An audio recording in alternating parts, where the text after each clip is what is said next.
നമസ്കാരം. കഴിഞ്ഞ വീഡിയോയിൽ ഞാൻ പറഞ്ഞത് പ്രൈവറ്റ് മേഖലയിലും ഗവൺമെൻറ് സർവീസിന് തുല്യമായ ശമ്പളം കൊടുക്കുമ്പോഴും നമ്മൾ ഉദ്ദേശിക്കുന്ന അത്ര വില വർദ്ധിക്കാതിരിക്കാനുള്ള മാർഗം ഈ വീഡിയോയിൽ ഞാൻ പറയുമെന്നാണ് പറഞ്ഞത്. അതാണ് പ്രധാനമായിട്ടും അതിൻ്റെ വിശദാംശങ്ങളാണ് ഈ വീഡിയോയിൽ ഞാൻ പറയാൻ ഉദ്ദേശിക്കുന്നത്.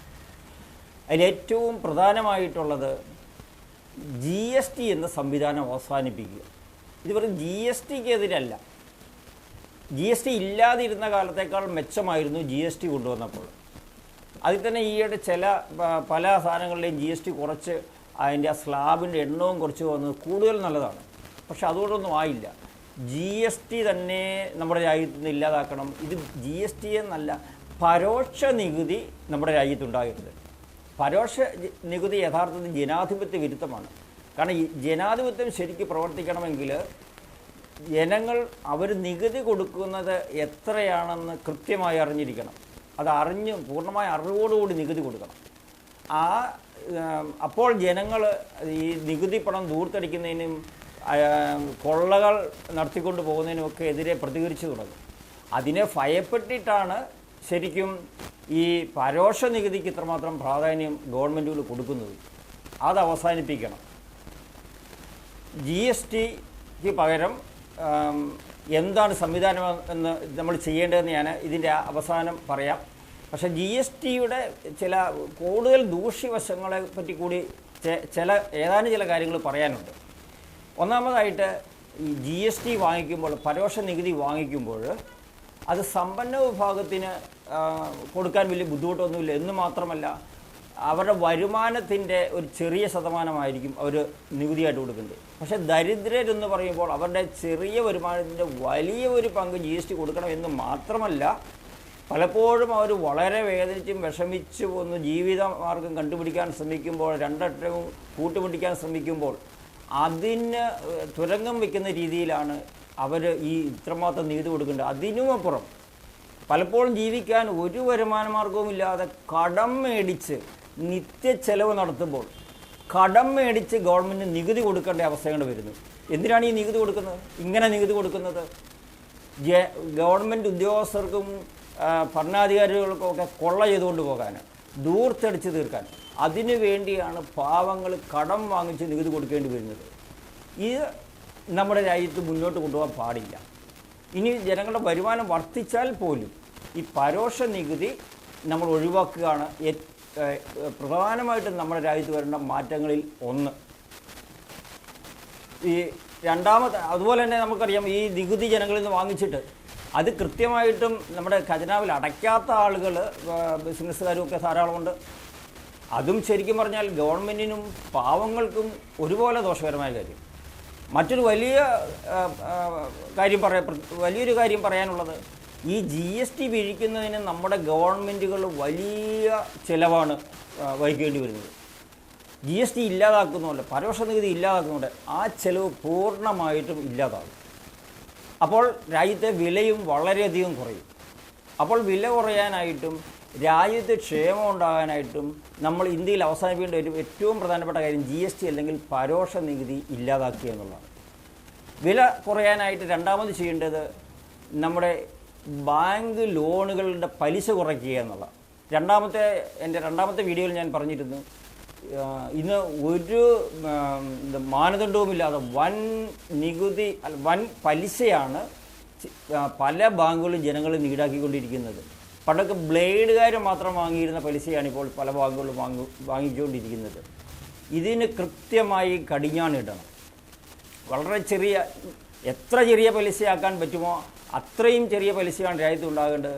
അത് ഗവൺമെൻറ് നിയമത്തിലൂടെ തന്നെ അതിന് നിയന്ത്രണം ഏർപ്പെടുത്തുകയും ചെയ്യണം.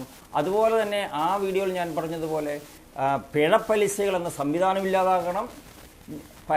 ലോൺ കൊടുക്കുന്നതിന് ചാർജുകൾ ഈടാക്കുന്ന നടപടി ഇല്ലാതാക്കണം. അതോടുകൂടി ഈ ബിസിനസ്സുകാരുടെ ഒക്കെ ചിലവ് വളരെയധികം കുറയും. അപ്പോൾ ബാങ്കുകൾ വല്ലാതെ ജനങ്ങളെ ചൂഷണം ചെയ്തുകൊണ്ട് പോകുന്നതിൻ്റെ ഒരു പരിണിത ഫലവും രാജ്യത്ത് വില വർദ്ധിക്കുന്നു എന്നുള്ളതാണ്. അതുപോലെ തന്നെ നമ്മൾ മറ്റൊരു കാര്യം, രാജ്യത്ത് ചില ഉദ്യോഗസ്ഥർക്ക് മാത്രമായിട്ട് വൻ തുക ശമ്പളം കൊടുക്കുമ്പോൾ, വൻ വരുമാനം ഉണ്ടാകുമ്പോൾ അതുകൊണ്ട് രാജ്യത്തെ വില നിലവാരം ഉയരും. അപ്പോൾ ഏകദേശം ജനങ്ങൾക്കെല്ലാവർക്കും ഒരേ രീതിയിൽ ഒരേ നിലവാരത്തിൽ ശമ്പളം കൊടുക്കുമ്പോൾ ഈ വലിയ കൊള്ള ശമ്പളങ്ങൾ കുറയുന്നതുകൊണ്ടും രാജ്യത്ത് വില കുറയും. അടുത്ത വില കുറയാനായിട്ട് നമ്മൾ അടുത്തതായിട്ട് ചെയ്യേണ്ടത്, നമ്മൾ പറഞ്ഞു എല്ലാ ജനങ്ങൾക്കും വരുമാനം ഉണ്ടാകുമ്പോൾ സ്വന്തമായിട്ട് നമ്മുടെ ബിസിനസ് മേഖല വളരെയധികം പെട്ടെന്ന് വികസിക്കും. അങ്ങനെ രാജ്യത്തിൻ്റെ എല്ലാ മേഖലകളിലും കൃഷിയും വ്യവസായവും വളരുന്നതോടുകൂടി എല്ലാ മേഖലയിലും ജനങ്ങൾക്ക് വേണ്ട വസ്തുക്കൾ ലഭ്യമാകും. അതോടെ ട്രാൻസ്പോർട്ടേഷന് വേണ്ടി വരുന്ന ചിലവും വളരെയധികം കുറയും. ഇതിന് പുറമേ നമുക്ക് ചെയ്യാവുന്ന കുറേ കാര്യങ്ങളുണ്ട്. രാജ്യത്തെ എല്ലാ സാധനങ്ങൾക്കും ഈടാക്കാവുന്ന വില എത്രയാണെന്ന്, പ്രത്യേകിച്ച് GST ഒക്കെ എടുത്തു കളയുന്നതോട് വില ഈടാക്കാവുന്ന എത്രയാണെന്ന് നമുക്ക് അല്ലെങ്കിൽ ആ ബന്ധപ്പെട്ട മേഖലയിലോട്ട് വളരെ പെട്ടെന്ന് കണ്ടുപിടിക്കാൻ പറ്റും. അങ്ങനെ ഒരു വില നിലവാരം, രാജ്യത്തെ ഓരോ വസ്തുക്കളുടെയും വില നിലവാരം എത്രയെന്ന് എന്നും വെബ്സൈറ്റിൽ കൊടുക്കുന്ന ഒരു സംസ്കാരവും നമ്മുടെ രാജ്യത്തുണ്ടാകണം. അങ്ങനെ ജനങ്ങൾക്ക്, പ്രൈവറ്റ് മേഖലയിൽ ഉൾപ്പെടെ മുഴുവൻ ജനങ്ങൾക്കും നല്ല ശമ്പളം കൊടുക്കുമ്പോഴും അമിതമായി വില ഉയരാതിരിക്കും. അപ്പോൾ സ്വാഭാവികമായിട്ടും നമുക്കിവിടെ ഉണ്ടാകേണ്ട ഒരു സംശയം, GST വേണ്ട, അത് ഒഴിവാക്കണം, പരോക്ഷ നികുതി ഒഴിവാക്കണം എന്ന് പറയുമ്പോൾ പിന്നെ ഗവൺമെൻറ് ചിലവ് എങ്ങനെ നടക്കും? അതിനൊന്നാമതായിട്ട് ചെയ്യേണ്ട കാര്യം, മുഴുവൻ ജനങ്ങളോടും അവരുടെ മുഴുവൻ വരുമാനത്തിനും വരുമാന നികുതി ഈടാക്കുക എന്നുള്ള, GST പൂർണ്ണമായിട്ട് ഒഴിവാക്കി മുഴുവൻ ജനങ്ങളോടും അവരുടെ മുഴുവൻ വരുമാനത്തിനും വരുമാന നികുതി വാങ്ങിക്കണം. അപ്പോൾ സ്വാഭാവികമായിട്ട് GST ഇല്ലാത്തപ്പോൾ ജനങ്ങൾ അതിന് തയ്യാറാവും. എന്ന് മാത്രമല്ല, അതിൻ്റെ വേറെ വലിയൊരു ഗുണമെന്ന് പറയുന്നത്, ഇന്ന് വരുമാന നികുതിക്ക് ഒത്തിരി ഒഴിവുകൾ ഗവൺമെൻറ് പ്രഖ്യാപിക്കും. ഉയർന്ന ശമ്പളമുള്ളവർക്കും വരുമാനമുള്ളവർക്കും വരുമാന നികുതി ഉണ്ട്, പക്ഷേ അതിനകത്ത് ഒത്തിരി ഇളവുകൾ, പഴുതുകൾ ഗവൺമെൻറ് കൊടുക്കും. അപ്പോൾ പല ആൾക്കാരും, നമ്മുടെ ഉയർന്ന ഉദ്യോഗസ്ഥരും അധ്യാപകരും ഉൾപ്പെടെ, അവർ ജോലി ചെയ്യേണ്ട സമയം, കുട്ടികളെ പഠിപ്പിക്കാൻ അല്ലെങ്കിൽ കുട്ടികളെ പഠിപ്പിക്കാൻ വേണ്ടി തയ്യാറാകേണ്ട സമയം ഈ ഒഴിവുകൾ, അവരുടെ വരുമാന നികുതിയിൽ നിന്ന് എങ്ങനെ രക്ഷപ്പെടാമെന്നുള്ള പഴുതുകൾ കണ്ടുപിടിക്കാനായിട്ട് CA-ക്കാരുടെയൊക്കെ പുറകെ നടന്ന് അവരുടെ ഒത്തിരി സമയം വെറുതെ കളയുന്നു. നമ്മുടെ തൊഴിൽ മേഖലയുടെ നിലവാരം തന്നെ, അധ്യാപനത്തിൻ്റെയും മറ്റ് ഗവൺമെൻറ് ഓഫീസുകളുടെയും നിലവാരം തന്നെയാണ് അതിലൂടെ പോകുന്നത്. ആ സംവിധാനവും മാറ്റണം. എല്ലാവരും പൂർണ്ണമായിട്ടും അവരുടെ പൂർണ്ണ വരുമാനത്തിനും നികുതി കൊടുക്കണം. രണ്ടാമതായിട്ട് നമ്മൾ ചെയ്യേണ്ടത്, നമ്മളിപ്പോൾ നേരത്തെ പറഞ്ഞു കഴിഞ്ഞാൽ നമ്മുടെ പല വീഡിയോകളിലായിട്ട്, അതായത് നമ്മുടെ രാജ്യത്തെ ഘടനയെ ഉടച്ചു വാർക്കുന്നതോടുകൂടി ഇന്നുള്ള പല ഭരണതലങ്ങളും ഇല്ലാതാകുന്നതോടുകൂടി ഒത്തിരി ജനപ്രതിനിധികളും മന്ത്രിമാരും ഗവൺമെൻറ് ഉദ്യോഗസ്ഥരും അവരുടെ എണ്ണം കുറയും. എണ്ണം കുറയുമ്പോൾ അവർക്ക് കൊടുക്കുന്ന ശമ്പളം കുറയുമെന്ന് മാത്രമല്ല, അവർക്കൊക്കെ വേണ്ടി വേണ്ടി വരുന്ന ചിലവുകളും വളരെയധികം കുറയും. അപ്പോൾ ഭരണ ചിലവ് രാജ്യത്ത് വളരെയധികം കുറയും. അങ്ങനെ നമ്മുടെ രാജ്യത്തിൻ്റെ വരുമാനം അപ്പോൾ കുറഞ്ഞ വരുമാനം പോലും നമുക്കൊരു വലിയ വരുമാനമായിട്ട് മാറും.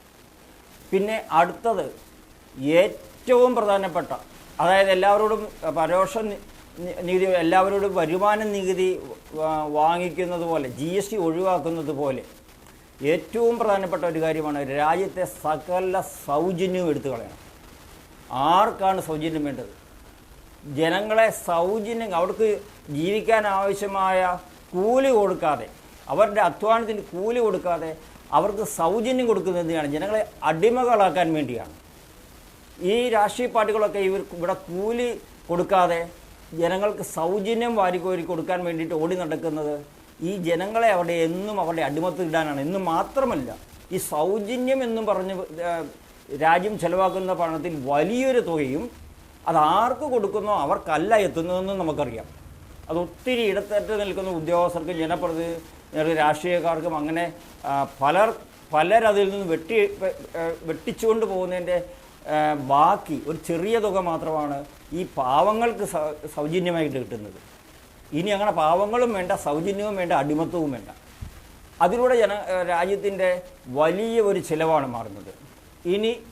ഇനി മറ്റു പല കാര്യങ്ങളും നമുക്ക് പറയാൻ സാധിക്കുമെങ്കിലും വളരെ പ്രധാനപ്പെട്ട ഒരു കാര്യം കൂടി പറഞ്ഞുകൊണ്ട് ഞാൻ നിർത്തുകയാണ്. അതായത് നമ്മുടെ രാജ്യത്ത് ഇനി ഒരിക്കലും ഗവൺമെൻറ് ഉദ്യോഗസ്ഥർക്കോ രാഷ്ട്രീയക്കാർക്കോ ആർക്കായാലും പെൻഷൻ കൊടുക്കാൻ പാടില്ല.